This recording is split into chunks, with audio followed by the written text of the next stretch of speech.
La felicidad y otras mentiras. Temporada 1, toma 1. ¿Cómo le va, Jesús Fernández Cao? ¿Cómo anda, Sebastián Zupa? Muy bien, muy bien. ¿Qué estamos haciendo acá? Aparentemente vamos a grabar un podcast Bien. con algunos episodios que van a salir bastante frecuentemente y con mucha expectativa. Sí, la verdad que sí. Hay cosas que charlamos muchas veces y dijimos, sería interesante grabarlo y que la gente lo escuche y que nos tiren piedras por la calle, que nos insulten por las redes sociales. Vituperios de todo tipo. Exactamente. Sí. Y bueno, justamente este podcast que se llama La felicidad de otras mentiras va a tener su episodio número 1 hablando de la felicidad, Exacto, justamente. Exacto. Sí, la idea siempre va a ser hablar de distintos temas que suenan demasiado Sí. y demasiado lo subrayo a propósito. Sí. Pero siempre desde una arista y desde un lugar bastante simple, y nosotros vamos a tratar de sacarle un poquito la cáscara y entender qué hay por detrás de todo esto que se vende muchas veces. Y la felicidad es un tema estrella para esto, me parece, es un gran tema. Sí, creo que en el día de hoy es, te diría, el tema, porque se mete en cada 5 palabras que uno escucha por televisión, ni hablar en los libros de autoayuda o en los motivational speakers, que cada 3 palabras meten la felicidad. Y bueno, que justamente nos llevó a decir, pero es tan así, es tan fácil, es eso. De hecho, yo creo que le preguntamos a una serie de personas qué es, y no sé si nos quedaría muy claro a partir de las respuestas que den. Todos dirían algo diferente, todos plantearían situaciones diversas, lo que ya nos muestra, de hecho, que es un concepto bastante unívoco, ¿no? Sí. Y a mí hay algo que me llama la atención, de hecho, que es que siempre al lado de felicidad está la palabra búsqueda. Viste que vienen como de hermanadas. Es verdad. Con lo cual, si viene con la palabra búsqueda, es porque no está muy claro, ni muy cerca, ¿no? Es algo medio misterioso, lejano, secreto. No sabemos muy bien dónde está ni cómo se alcanza. Sí, y yo diría que queda muy bien en esto de no sé qué hacer, buscar la felicidad. ¿Viste? Como es algo tan abstracto, tan como abierto. Si fuese un contenido. Claro, bueno, busquemos la felicidad. Ya que estamos hablando de lo que vemos, escuchamos, que hablan de este tema, de la felicidad, ¿cuál es la mirada que hoy tenemos de la felicidad, o que tiene nuestra cultura, más que nada? Es muy interesante eso porque ha ido cambiando en las distintas épocas. A mí lo que me llama la atención hoy es que hay una suerte como de imperativo universal, ¿no? Es como la búsqueda de la felicidad es un deber prácticamente. Deber complejo de por sí, pues estamos hablando de algo que es muy difuso, muy incierto, que a la vez sea un deber buscarlo y alcanzarlo, ya es bastante paradójico. Sí.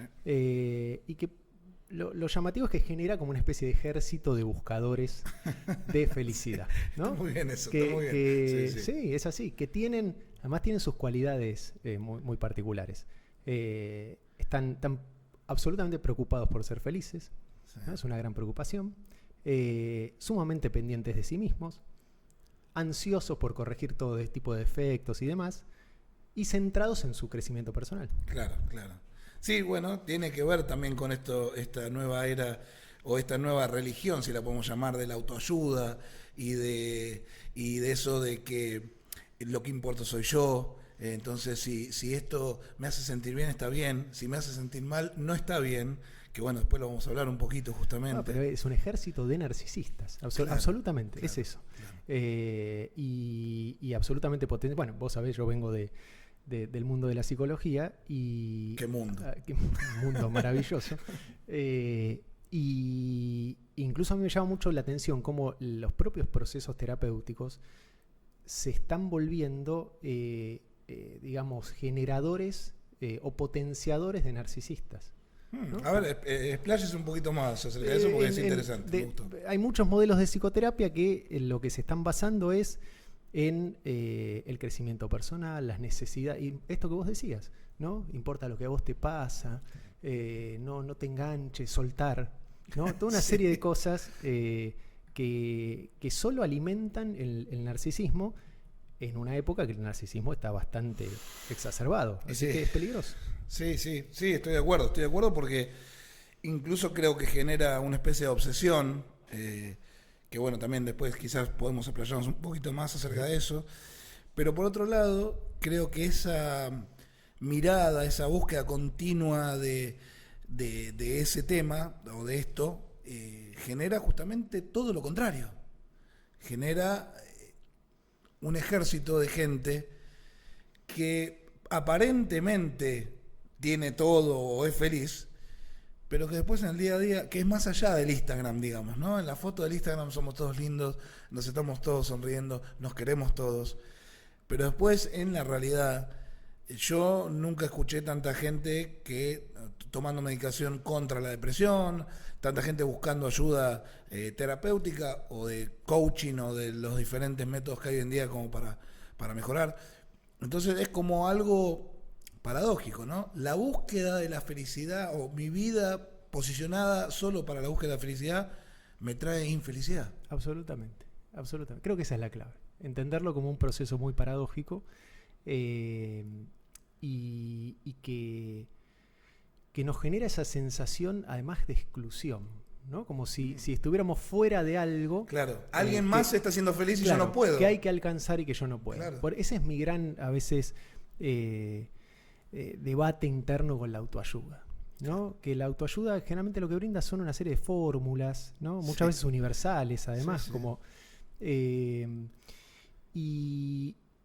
y que a mí me parece que generan a veces todo lo contrario incluso, porque te da la sensación que ¿cómo esto que es tan fácil yo no lo logro? Claro, ¿no? ¿en dónde fallo? Estoy mal. Esto es para cualquier idiota. Claro. Y yo no termino de sentirme feliz, no termino de sentirme exitoso, no sé, de aquello de lograr aquello que nos están vendiendo en definitiva. Y por eso te genera mucha frustración e insatisfacción. Sí. Y la felicidad, obvio que también va a pasar, porque el ser humano está tratando de llegar a un estado pleno de algo que se vive a lo sumo por momentos. Entonces siempre va a ser insatisfactorio. Sí, y por otro lado, esta búsqueda o esta necesidad de ser feliz excluye quizás una de las partes más importantes en la mejora personal, que es los desafíos. O sea, si yo nada más elijo hacer cosas que me hacen bien y me hacen... Yo no iría a entrenar, porque a veces voy a entrenar y me siento mal y digo, no puedo hacer esto, me siento cansado. Pero cuando terminás, uno siente esa, no digo felicidad, pero siente ese alivio personal, decir, bueno, lo hice. Entonces, siempre eso viene después del esfuerzo. Nunca viene, para mí, ¿no? Eso es una... Sí, y que creo que ahí nos lleva a pensar ya la felicidad en términos pragmáticos. Claro. Y no utópicos, que es como generalmente se la entiende, se la muestra, bien, más que nada, bien. ¿no? Bueno. Habría una suerte como de felicidad utópica, si se quiere, ¿no? Que es como una especie de estado pleno que uno podría alcanzar. Bueno, eso es imposible. Claro. ¿No? Es inalcanzable. Voy a decir algo más, no es inalcanzable, es inexistente. Es inexistente. Porque inalcanzable genera frustración incluso. ¿Por qué no la puedo alcanzar? Es un estado que no existe para el ser humano. Un voluntarista te diga, no la puedo alcanzar todavía. Bueno, siga buscando, señor, si usted quiere arruinarse la vida, pero creo que no. Creo que entender la felicidad de esa manera es muy frustrante e incluso, como vos decís, es causa de infelicidad. Claro. Ahora, después sí podemos pensar la felicidad, para no ser absolutamente nihilistas y demás, en términos más pragmáticos o más realistas, asociada a algunas cosas, ¿no? Bien, bueno, vamos con eso. ¿Qué es la felicidad?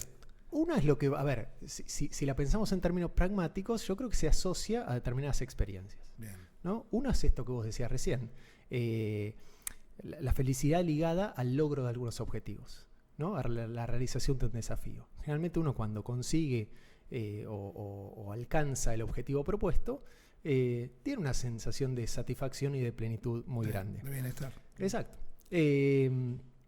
Podríamos decir que hay otra ligada a lo sensorial, ¿no? A determinadas experiencias más sensitivas o sensoriales, ¿no? Al disfrutar de una buena comida, de tomar algo muy rico, ¿no? Eso Claro. también produce un estado que se le puede parecer bastante a esto que se llama felicidad.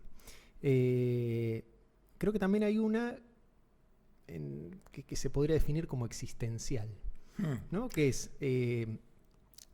cuando logramos tener algún propósito o sentido en la vida, ¿no? Como alguna especie de principio ordenador, Sí, y sentimos que vamos bastante acompasados con eso. claro. Eso también produce algo. Sería lo que hago en armonía con mis valores internos, con mi búsqueda general de, digamos, con los core values que se dice en inglés, ¿no? Con los valores principales. Exacto, exacto. Bien.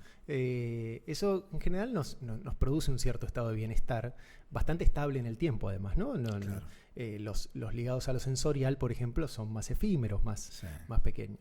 Perdón, disculpe que lo interrumpa. Incluso después te llevan a infelicidad cuando, bueno, si como una hamburguesa doble me hace sentir feliz, me como 20 hamburguesas dobles, voy a estar 20 veces feliz. ¿Usted qué opina? No creo que eso suceda, creo que va a tener un costo muy alto además. Pero yo creo que es más complejo porque además intervienen algo de lo que ahora en un rato podemos retomar quizás, pero habría que repensar algunas leyes del consumo también, Claro. porque pareciera ser que también hay una felicidad ligada a los placeres, a lo sensorial, que implica sumergirse en ciertas lógicas del consumo que son una trampa. Claramente, sí. Bueno, por eso quizás no es tan inocente Busquemos la felicidad como leitmotiv de Coca-Cola, por ejemplo. Por ejemplo, que es que creo que tiene un sentido. A mí me gusta mucho una frase que le he leído a varios, ¿no? Teóricos y demás, que es: el enemigo ve primero. Claro, ¿No? muy bien. Muy bien. No vamos a plantear esto en términos de La humildad. de enemistades y demás, No. ¿no? Pero sí que hay... ¿se puede usar todavía la palabra sistema o es una antigüedad? ¿O solo se podía usar en Depende un par de para qué lo décadas atrás? Sí, ¿no? sí, depende para qué lo utilice. Pero- Lo que sí me parece que acabamos de eliminar un posible sponsor. Coca-Cola no nos va a No, sponsorear. no creo. Bueno, tampoco quería. Exactamente. Pero Sí, sistema se puede usar. ¿Se puede Sí, usar? sí, Bueno, sí. esta idea de que hay un sistema, una dinámica que tiene sus leyes, que impone sus leyes Claro. y que además ve antes que nosotros. Nosotros llegamos siempre tarde a eso, Sí. ¿no? Entonces, en esta venta de la posible felicidad, creo que ya ellos vieron algo antes, Sí. ¿no? Detectaron una necesidad, detectaron un vacío enorme, ¿no? Sí. Detectaron una generación, a esto podemos decir que es interesante quizás, una generación, o varias, digamos, que vienen siendo criadas en absoluta ausencia del dolor y el desafío. Sí. Sí, yo lo resumo con pongamos goma en todas las esquinas de las mesas para que no se golpeen nunca. Ya, es un gran ejemplo, claro que sí. Entonces todos los desafíos son los desafíos. Mirá, no, vos hablás con...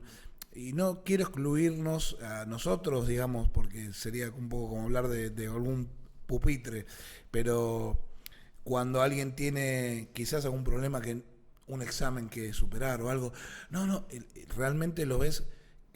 Bueno, usted lo verá mucho más en su práctica, como que son cosas, una montaña que no pueden terminar de escalar. Y creo que está unido a esto que hablábamos antes, ¿no? De evitar cualquier tipo de sufrimiento, cualquier tipo de dolor. Es un poco evitar la vida. La vida tiene sufrimiento, tiene dolor, y creo que venimos justamente para superar un poco esas cosas, ¿no? Bueno, pero ¿qué pasa? Que si somos conscientes de que el dolor es intrínseco a la vida, estamos buscando evitarlo todo el tiempo. Claro. ¿No? Algo ahí sucede. Sí. A mí me sorprende mucho la cantidad de ejemplos donde eso se ve. Yo, bueno, tengo 2 hijas pequeñas en edad escolar. Me enteré no hace mucho que el Día de la Madre, por ejemplo, Sí. lo disfrazan, le ponen toda una capa protectora, hablando de esto, y lo llaman el Día de la Familia. Claro. ¿No? Que me llamó la atención en principio. Sí, ¿Por qué? claro. Yo tampoco soy muy apegado a los días de nada, ¿no? Pero Sí, bueno, sí. me llamó la atención.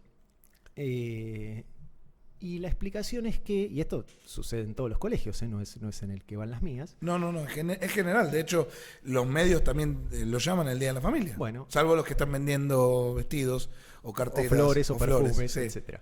Por suerte ya no más artículos de la casa, como el Día de la Madre, regalar un lavarropa a tu mujer. La licuadora. Sí, claro, seamos bien machirulos. Pero es interesante el motivo. El motivo es que hay niños que quizás no tengan a su madre presente. Claro. Entonces, para evitar confrontarlos con esa situación, lo llamamos Día de la Familia. Claro. Como si el chico no supiera que no tiene madre. Primero, como si no lo supiera. Segundo, como si hubiese que evitar esa confrontación, que es una situación de la vida. Tercero, como si no pudiéramos aprovechar para que el resto de sus compañeros quizás valoren y entiendan y lo acompañen desde otra manera. No, mejor llamémoslo de una manera que el dolor, ¿no? O cualquier situación problemática, conflictiva, dolor, esté ausente. Uy, acaba de introducir un tema que me encanta porque... Yo sé que esto te apasiona mucho, lo hablamos muchas veces. Sí, porque es el famoso trofeo por participar. Otra cosa hermosa. No, usted salió último, pero aquí tiene un trofeo para que no se sienta mal. Bueno, estamos hablando de algo políticamente incorrecto en esta época, ¿no? Pero sí, es cierto eso también. Esta idea de que todos se lleven su premio. Claro, que nadie se sienta mal por no salir primero. Uh-huh. Primero, digamos, que me parece que tiene dos connotaciones. Una es, hoy salís primero, mañana podés salir último, y así va a pasar en tu vida. Todos los que hicimos algún tipo de deporte sabemos cómo es un día que te va muy bien y un día que te va muy mal. Y depende de 1000 factores, no solo de tus ganas, o si sos mejor o peor persona o deportista. Y la otra es, no me voy a esforzar para ser primero, si yo tengo un premio igual. Es una mirada interesante. ¿Para qué? Yo tengo un trofeo, el mismo trofeo que tiene que salir número 1 tengo yo. Sí, estamos pensando en edades formativas, ¿no? Porque sí, claro, exacto. Claro. Y además yo creo que siempre, y este va a ser el objetivo que vamos a tener acá cada vez que nos juntemos a hablar, ¿no? De esta idea de rascar un poquito. Siempre el tema es entender cuál es el motivo de fondo. O sea, si otra vez el motivo de fondo es evitarle el dolor y la frustración a alguien, seguimos generando narcisistas, ¿no? Ese gran ejército que va a buscar después en la vida evitar todo dolor, en el peor de los casos encima, en el mejor de los casos, si se quiere, la búsqueda de ciertos placeres banales, ¿no? Claro. Y ahí ese es el mercado ideal, porque ahí volvamos al inicio donde partimos con todo esto, para vender felicidad, para vender la búsqueda de aquello posible a todo este ejército que lo único que quiere es no sufrir, no pasarla mal jamás. Nunca, en ningún momento. En ningún momento. Y por otro lado, si la paso mal lo escondo, porque es algo que está mal visto. Si yo no veo nunca, tampoco quiero ver, no estoy diciendo que ahora empecemos con los posts de Instagram diciendo miren qué triste que estoy, acá estoy en la cama, porque se viene también, pero... Va a llegar. Pero lo único que uno ve es la foto del día que fui a dar una vuelta en catamarán, y entonces otra persona dice, uy, yo quisiera ir a dar una vuelta en catamarán. Y si hago eso, me voy a sentir bien. Ahora estoy en mi sillón viendo una película y me siento solo. Entonces, y vamos otra vez con toda esta historia de necesito esto o aquello, que lógicamente que el sistema, vamos a decir sistema, te lleva a eso, porque como acabas de decir, necesito algo más externo a mí para ser feliz. Exacto. O para sentir bienestar. Saquemos el tema de ser feliz porque ya dijimos que no es tan fácil. Digamos, entonces, claro, si yo tengo que comprar un par de zapatillas para ser feliz, y esto cualquiera que escucha lo puede certificar, yo me compro algo que deseé durante mucho tiempo. Me encanta, lo miro, me lo pongo.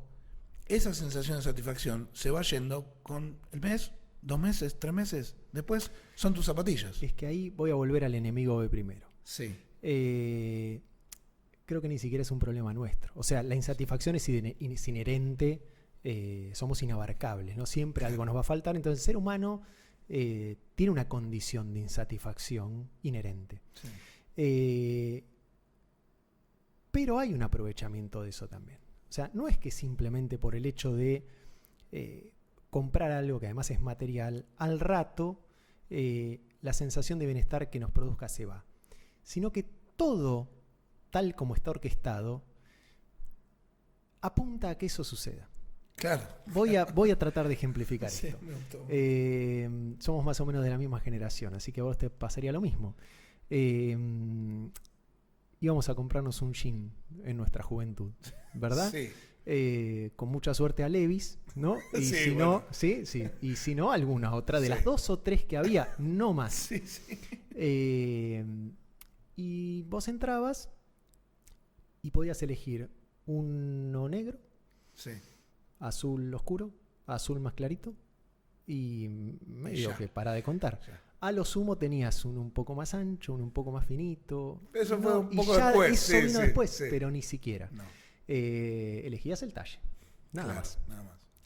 Hoy, esa misma situación Sí. te marea. Claro. ¿No? Vos podés elegir entre 17 gamas de azul, Sí, sí. 15, 20 tonos de gris, skinny, baggy, Sí, sí. tiro bajo, Tiro tiro alto. alto, todo. O sea, básicamente vos entras a un local de esos y te enfrentás a unas 30, 40 posibilidades. Es imposible que al salir de ahí, con todo lo que habrá costado elegir una entre esas 40, vos salgas satisfecho. Tal cual. O sea, apenas cruzás la puerta, el primer pensamiento que se viene es, ¿no habría uno mejor que no me probé? Claramente. ¿Qué otro temazo? La verdad que qué bueno que estemos hablando de esto porque se llama la paradoja de la elección. ¿Cómo es eso? Claro, uno cree que cuanto más elección tiene, cuanto más amplio es el menú, va a ser más feliz porque va a elegir exactamente lo que uno quiere. Los jeans de los que vos hablabas, me acuerdo que al principio eran incómodos y tu vieja te decía, en 2 o 3 lavados vas a ver que te vas a sentir cómodo.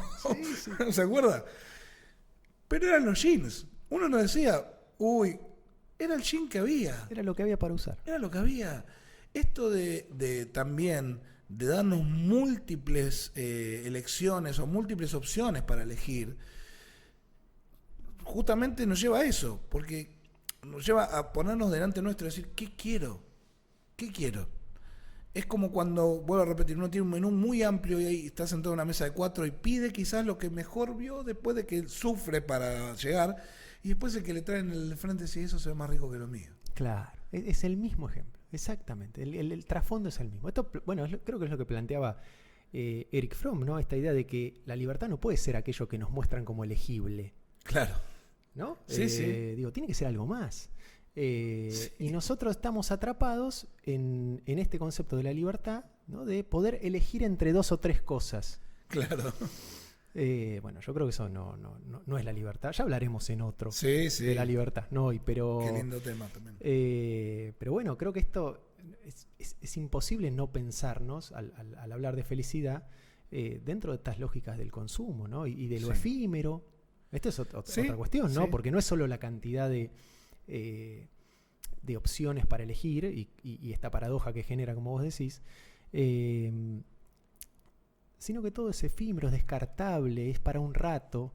Sí. Es para todos lo mismo. Esta es otra cosa que a mí me llama mucho la atención, ¿no? Y creo que alguna vez lo hemos hablado en algún otro ámbito. La idea de que antes los consumos estaban segmentados. Vos tenías Claro. películas para chicos, ¿no? Sí, películas sí, sí, para sí. adultos. Por ejemplo, por ir Sí. al mundo del cine. Yo Que nos gusta. tengo una familia que viene de ahí, entonces Sí. me es difícil no ir a ese lado. Pero, y sin embargo, hoy no.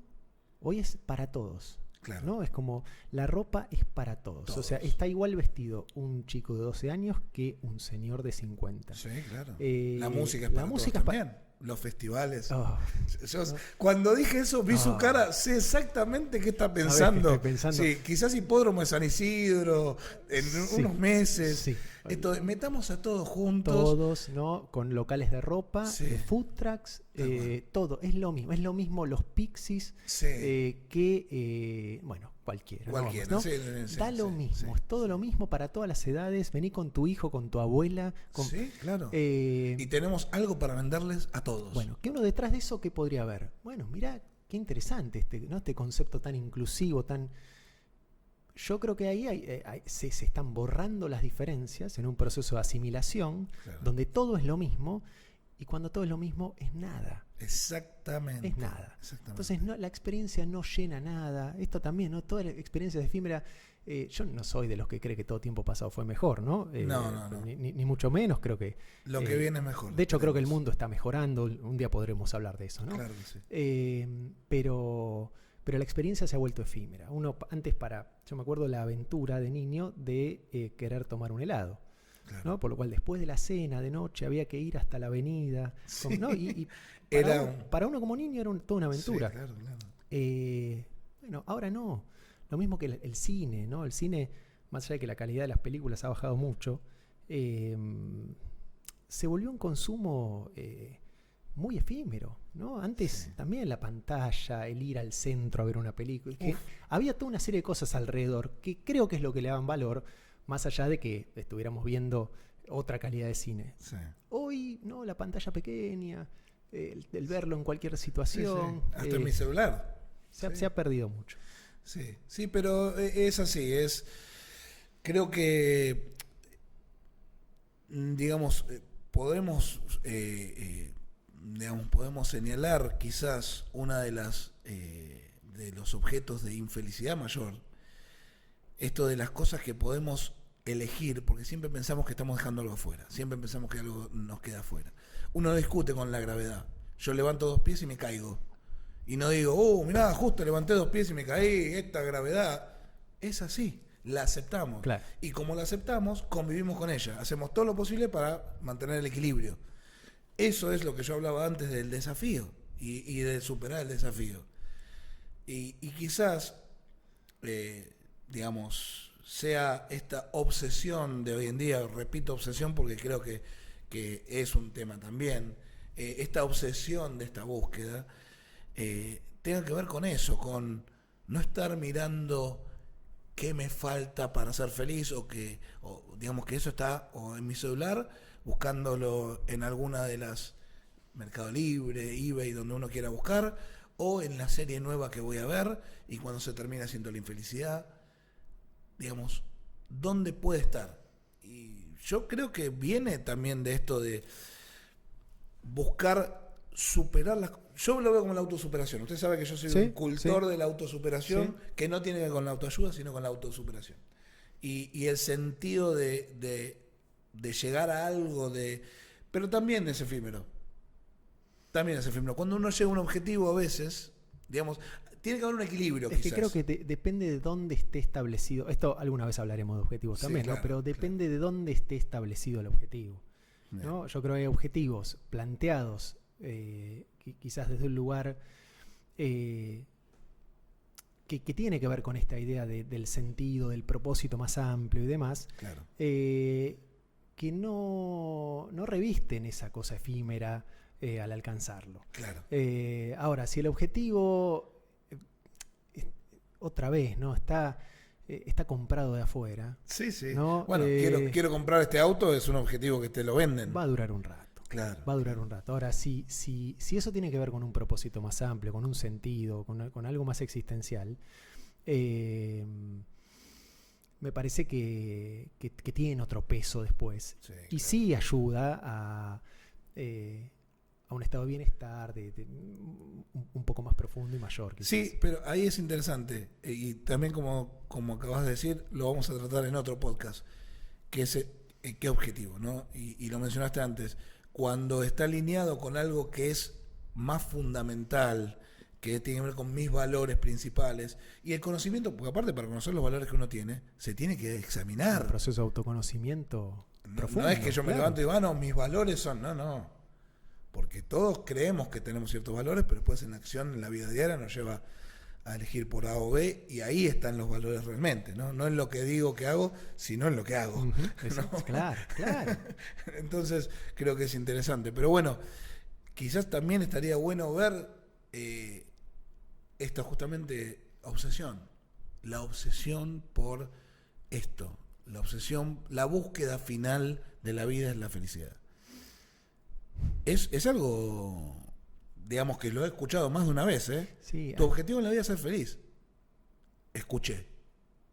Claro, ¿qué sería? A mí lo primero que se me da a la cabeza es, ¿pero qué sería eso?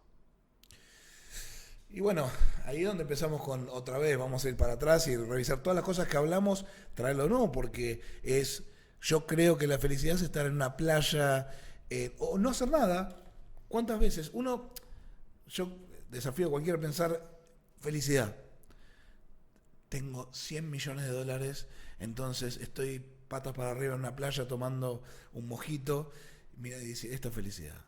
¿Cuánto dura ese estado? Mira, yo tengo muchos pacientes que podrían venir en su helicóptero personal, aterrizar en la terraza, ¿no? Y bajar a tener algunas sesiones conmigo. Claro. Y no se los ve muy felices. Claro. O sea que claramente no está ahí. No está por ahí. No está ahí. Ahora, sí, y esto me parece que no nos vamos a meter acá, pero al menos creo que hay que mencionarlo en algún momento. Esta idea también de felicidad que se vende requiere una dosis de insensibilidad, como poco. Sí. Yo creería más que de cinismo, porque implica una negación de una realidad social desigual terrible. Claro. Entonces, la única forma de ser feliz, en este paradigma que nos venden, Sí. es excluir y negar eso. Claro. Porque ¿cómo haces realmente? Sí. La felicidad es una cosa mía personal y mientras todos estos tipos se mueren de hambre, lo importante es que yo sea feliz. Claro. Es de un nivel de cinismo tremendo. Tremendo. Entonces digo, además requiere eso. Sí, esa es una revisión también, ahí cuando hablo de los valores personales, ¿no? En lo particular, yo recuerdo aparte la primera vez que di algo significativo a otra persona y ver cómo esa persona se puso, o alguna acción con esa persona y ver la felicidad del rostro ajeno, creo que me produjo más felicidad que comprarme la guitarra de mis sueños. Claro. Entonces quizás, voy a decir algo que también se dice mucho, pero esto de dar, de ayudar, de estar al servicio, quizás ligado a esto del bienestar, ¿no? Porque si no, este mundo que hablamos antes de narcisistas, de yo primero, y bueno, yo quiero entrar al subte antes que bajen los otros, porque soy yo, y lo porque importante es mi soy necesidad. yo. Claro. Entonces, como lo importante soy yo, no importa porque soy yo. Entonces, es algo, creo yo, revolucionario hablar hoy en día de el otro. Hay otro. Claro. Primero, hay otro. Y del otro que no es como yo. Claro. Porque nos es facilísimo hablar del otro cuando se nos parece. Claro. El problema es la otredad, o sea, el otro distinto. Sí. ¿no? Sí. Estamos trayendo otro tema, pero es un tema lindo, ¿eh? Quizás porque es el primer episodio. No, pero es un tema lindo y yo creo que está relacionado. Creo que está relacionado porque por eso decía lo particular, porque yo una vez hice las recorridas del frío que hace la Fundación Sí, que la verdad que es un programa muy, muy bueno y que lo recomiendo. Y el sentimiento porque no la pasás bien en ese momento. Ves a una persona que está en muy mal estado, hablas con esa persona, tratás de... Lo principal que ellos dicen es que los escuchen y los vean y hables. No es ir a darles comida, es ir a reconocerlos, que es otra cosa. Exactamente. Pero la sensación que traje esa noche no se compara con otra cosa. Entonces, digo, si en vez de vendernos esto de que la felicidad está en que vos te compres la moto tal o el auto tal, la felicidad está en hacer a otro feliz, ¿no? Que se puede transferir en un montón de aspectos y con esto no estoy sentenciando, yo ya sé lo que es la felicidad, porque muchos libros de autoayuda lo dicen, pero yo sí puedo aseverar, por lo menos de lo personal, que como experiencia, esa experiencia, y es duradera, porque queda en la memoria de decir, ayudé a alguien. Bueno, pero fíjate cómo tenemos que retomar algo que veníamos hablando. Esa experiencia para vos si me permitís llamarla feliz, Sí, implicó enfrentarte al dolor. claramente. Lo cual es paradójico, porque venimos hablando de una idea de felicidad, ¿no?, que requiere la evitación del dolor, Claro. y de todo sufrimiento. Entonces, ahí me parece que está el gran problema, ¿no? Yo siempre digo que esta es una época de eclipse de la tragedia, ¿no? Desarrollo, porque es muy interesante el concepto. A ver,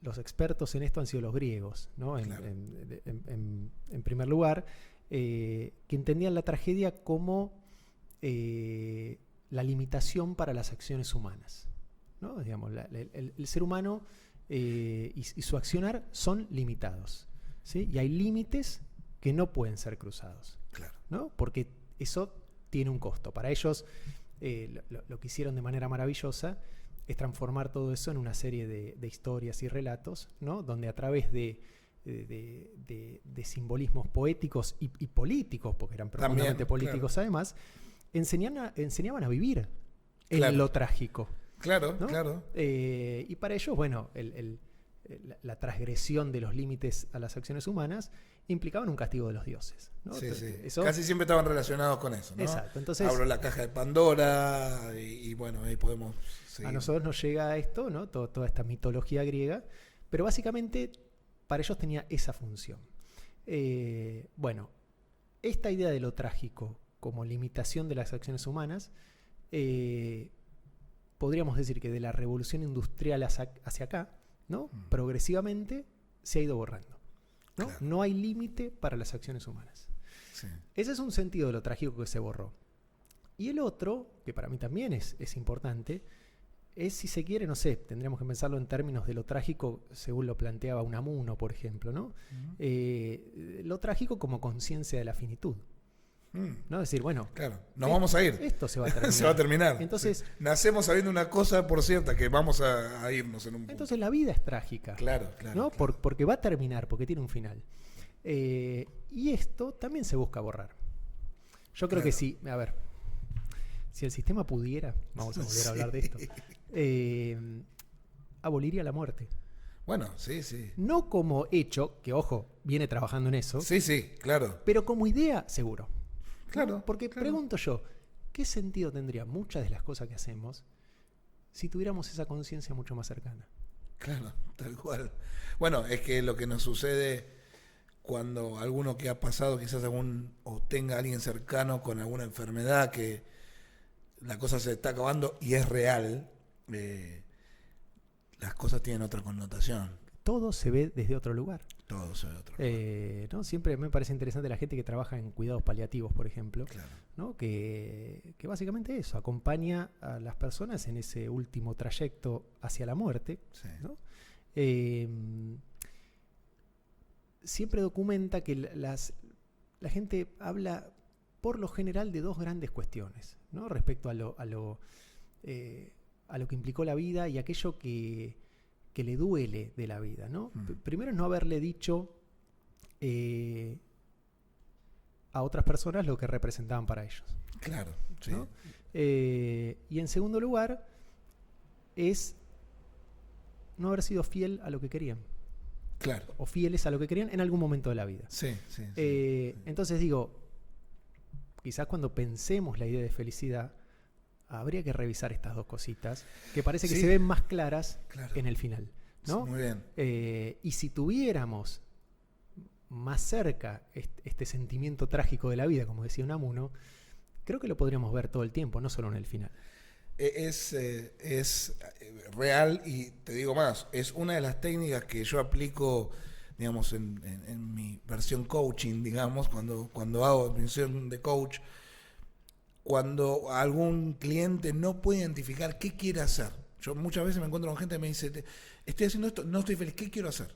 Y ya no metiéndome en su terreno, pero quizás en algo un poco más de lo que hacemos los coaches, sino digamos, en lo que hago en la vida diaria. Yo le planteo, si tenés $1 millón y te vas a morir en un año, ¿qué harías? O sea, lo que estoy diciendo es, si no tenés problemas de dinero y si se está por terminar, ¿qué harías? Y ese ejercicio, cuando se hace realmente, empieza por lo menos a sacar, porque después está esto. Me hubiera ido a vivir a España, hubiera dedicado a tocar la guitarra. Uh-huh. Entonces, está claro que esa iluminación o iluminar esa parte oscura dentro nuestro, que es el deseo real, que muchas veces está tapado con los mandatos sociales, los mandatos familiares y todas esas cosas de no. Vos tenés que, como dijimos antes, para ser feliz tenés que tener A, B, C, y quizás haciendo esto no lo vas a tener, entonces no vas a ser feliz. Creo que hay que exponerse y hay que plantearse esto. Se va a terminar y no nos llevamos nada, de verdad. Uh-huh. Se termina. Más allá de lo que uno piensa espiritualmente, demás, esta idea, casi como evitando otra vez hablar de la muerte, yo sigo, yo voy a seguir. Es una negación. Claro, no, yo voy a seguir. Si nos reencarnamos, yo voy a seguir. No, señor, usted no va a seguir. Sí. Al menos hagamos el ejercicio. Claro. Cree en lo que quieras, pero haz el ejercicio de que se termina.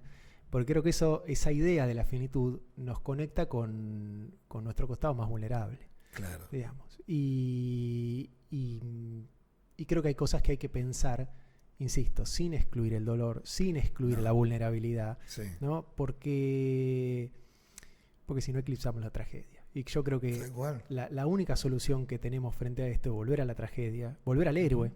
Sí. ¿No? El héroe. La historia del héroe, que tanto nos gusta ver. ¿Por qué nos gusta verlo en la pantalla? Claro.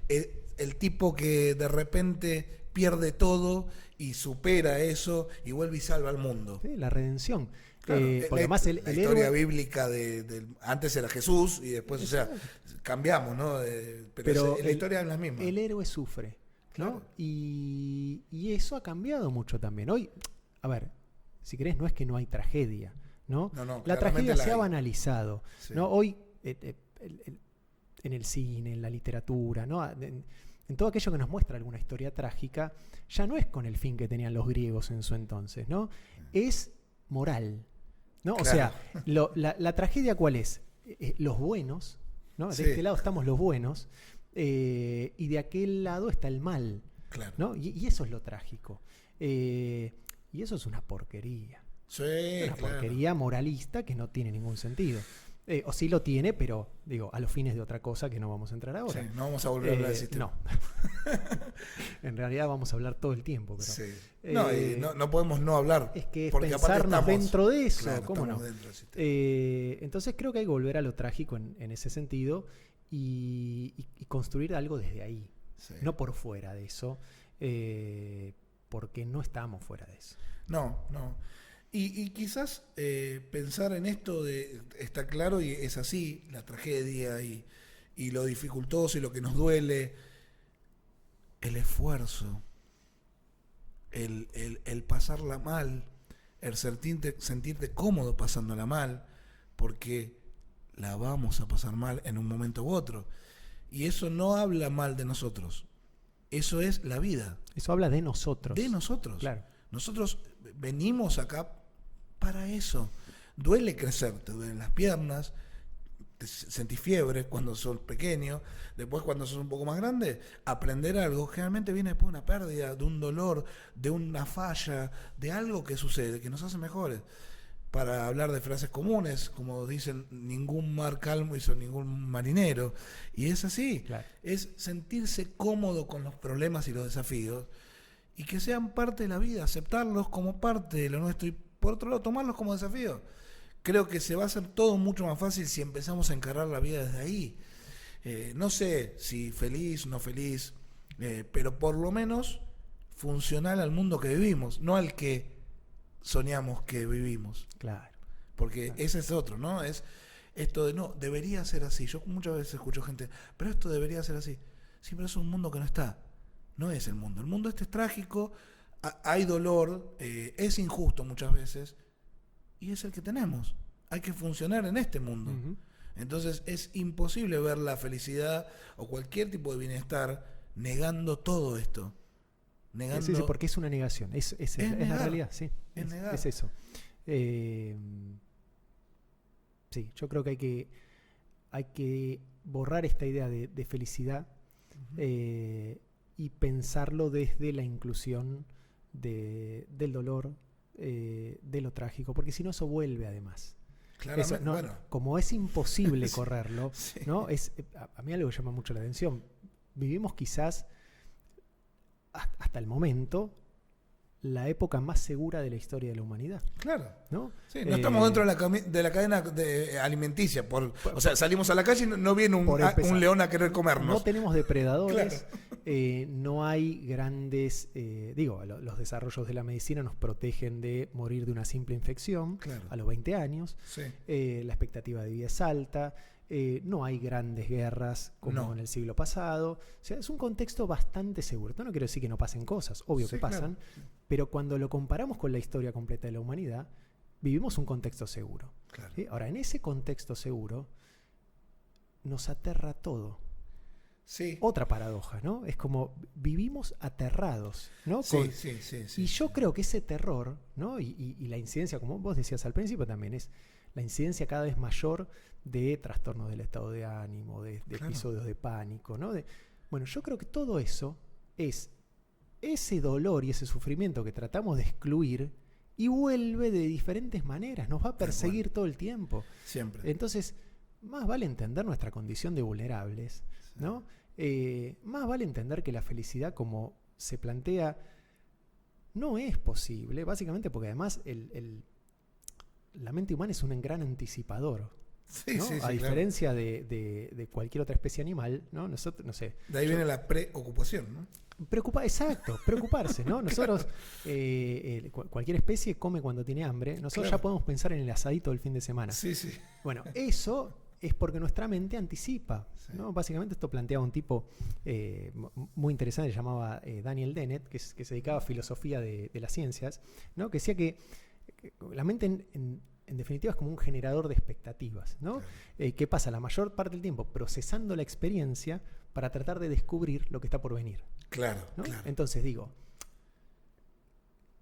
casi que eso es un atentado a la felicidad. Ni hablar. Porque si nosotros continuamente lo que vamos a estar haciendo es adelantarnos a la experiencia, la idea de vivir en un estado de felicidad es imposible. Sí. Es sí, imposible. sí. No, y te agrego otra cosa más, que es lo que hablabas antes del mundo seguro y la ausencia de este mundo miedoso que vivimos hoy en día. La idea de las cosas graves es mucho mayor a la cosa grave en sí. Sí, vivimos preocupados por cosas que no van a ocurrir nunca. Exactamente, y la idea es más aterradora. Por eso vivimos en el mundo aterrador.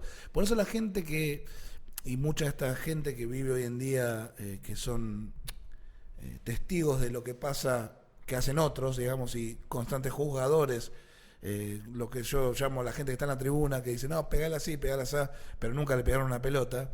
Esa gente que no hace, que hoy en día tiene acceso, y nosotros tenemos acceso a ver todo lo que piensan y lo que dicen constantemente, las ideas que tienen con respecto a la realidad son mucho más graves que la realidad. Entonces, ¿qué te genera? Un pánico a la acción tremenda. Uh-huh. Nace del concepto de quiero evitar todo lo que me haga mal, pero al evitarlo, como acabas de decir, lo genero en mi mente. Y además hay una restricción de la experiencia enorme. Claro, Que, hacelo. Claro. Hacelo. Es como, tengo que hacerlo, hacelo. Uh-huh. No pasa nada, no va a pasar nada tan grave. Nada tan grave. Y si pasa, bueno, otro... Será parte de la vida. Claro. ¿No? Es parte de la vida. Claro. Pero bueno, ahí vamos tratando de que no nos duela. Exactamente, exactamente. Bueno, qué charla, qué linda charla. La verdad que un hermoso momento. ¿Cómo terminaríamos esto? Yo voy a confesar algo para terminar esto. Creo que, al menos de mi parte, voy a hacer este podcast solo para darme el lujo de escuchar lo que va a pasar al final de cada episodio. Este podcast tiene un psicólogo, pero del otro lado de la mesa tiene un músico. Wow. Y en cada episodio va a hacer una bonita versión acústica de algún tema alegórico o simbólico, mejor aún, ¿no? Sí. Así cada uno pone allí lo que quiere. La alegoría es más lineal. Y yo estoy acá al menos para escuchar este momento.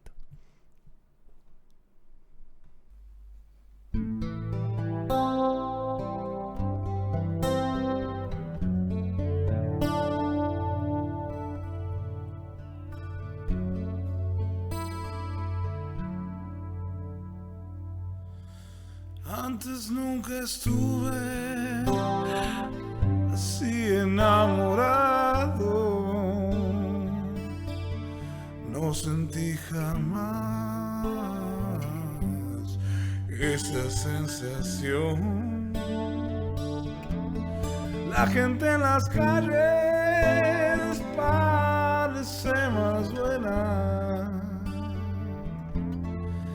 todo es diferente gracias al amor. La felicidad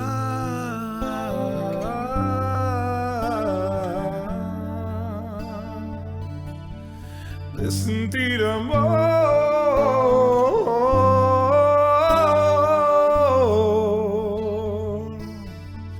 la felicidad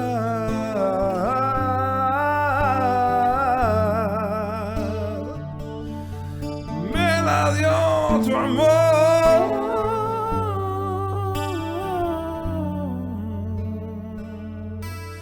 Because I'm happy, happy.